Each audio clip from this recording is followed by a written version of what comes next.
The World Touring Car 600 at Tokyo Expressway on Gran Turismo 7 is a great race for earning lots of credits. A go-to race where, in anywhere from 50 minutes to an hour, you can bank between 1.6 to 2 million credits. And if you're looking for maximum funds in the hour, here's a great car that will for sure help you out. Here's how to earn 2 million credits an hour using the absolute rocket ship that is the Volvo 240 estate on GT7.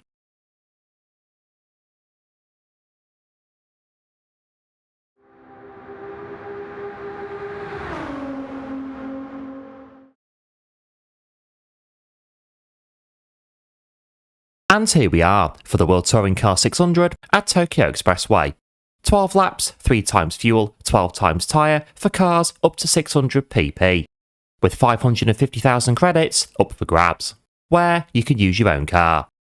And today, it could well be our fastest race yet.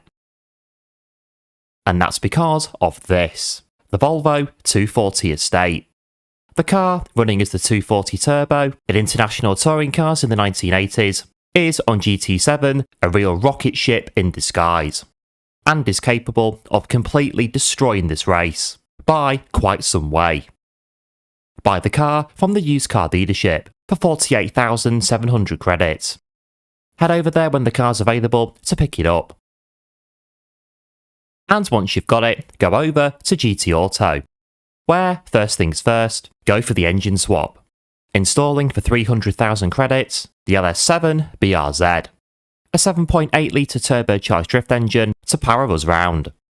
And with that, grab the wide body kit as well for 25,000 credits. Next, choose whichever wheels and rims you want to use. Find for the size, 17 inch with wide offset seems to be good. And from custom parts, go for Type B front and Type A wing. Sides and rear, go for whichever, as they don't affect the PP or performance. There's also the Type C roll cage fitted to this car, which is optional. Again, doesn't change the PP or performance. And when you're done, onto the tuning shop, where on the shopping list for the Volvo 240 estate is weight reduction stage 1, any tyres you prefer, weight reduction stage 2, high RPM turbocharger, fully customisable LSD, weight reduction stage 3, and increased body rigidity, racing brake pads with slotted discs, brake balance controller, and the fully customisable suspension and racing transmission. You can also use the ultra high RPM turbocharger instead if you want. The build does offer up different options, and you can put the car together in a few different ways. Whatever you do decide to go for, here's what we're going to set the car to get it ready for the race. In all, fairly straightforward, and the PP should be roughly the same if you are using one or two different parts. The car will still be more than capable. And here is the setup, where the suspension settings include a raised ride height so the tyres don't clip the arches, a bit of an issue on the car initially, as well as high anti-roll bar and rear toe angle, to help combat the lift-off oversteer the car also suffers with. These settings seem to be a good compromise. While the differentials set help with general drivability and stability under braking, so you don't lose control when slowing down. Remember, the car has a lot of power that needs to be managed, and these settings seem to work well. The fully customisable racing transmission is set to 380 km an hour, the gearing left as standard. There is no power restrictor or ballast, and the fully customisable ECU is set to 100. Downforce is set to 150 on the rear and 38 on the front, and the ultra high RPM turbocharger is active. And all racing parts for brakes are fitted with brake balance on -1. And with all bodywork parts available also fitted, we're good to go on 599 pp, 1,232 brake horsepower. Again, there is flexibility with this build. Either way, you will still be under the PP limit and over 1,000 brake horsepower, more than enough to take to the track. Into the race then, and only one thing for it: power on through the order and into the lead as you get to turn 1, which in this car is pretty much a certainty. Traction control on 3 or above works well for helping to manage the power, as well as running fuel mix 6 for the middle of the lap to save tyres and fuel. and mix 1 on the straight, where just short of 250 miles an hour is well within reach. The car is an absolute rocket ship, built for power more than anything else. But the setup does work well, and with fuel saving for half of each lap, you can do a one-stop race, no issue. Pit stop at the end of lap 6 for fuel and tyres, and on your way. The lower fuel mix and the traction control helping to get you around the track.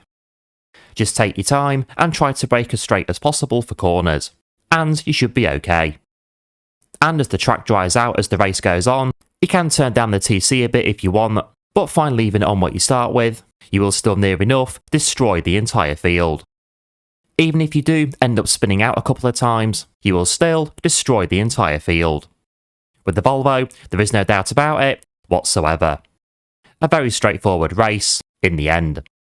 Taking the checkered flag in 24.34, averaging high 157s to low 158s a lap. Fastest lap 157.669.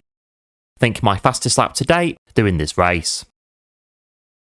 And with the clean race bonus, that's 825,000 credits, which rounded up to about an hour, that's roughly 2 million credits. Just keep it facing the right way and be careful around the AI, and you should get the clean race bonus every time. Even with 1 or 2 bumps into the wall, the clean race bonus is still yours for the taking.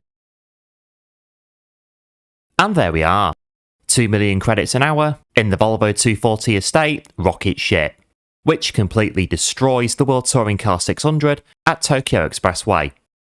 And while the car does have its quirks, they don't necessarily make or break it. Ryoto Kokubun and Adam Sassuolo & Co. are powerless with this one. And as soon as the race starts, and you get to the front, race over. And enjoy going up the straight in the Volvo 240 estate almost as fast as a Bugatti Veyron. Who'd have thought it? And if you enjoyed the video, don't forget to like and subscribe, and I'll see you in the next video, or live stream. Thanks for watching.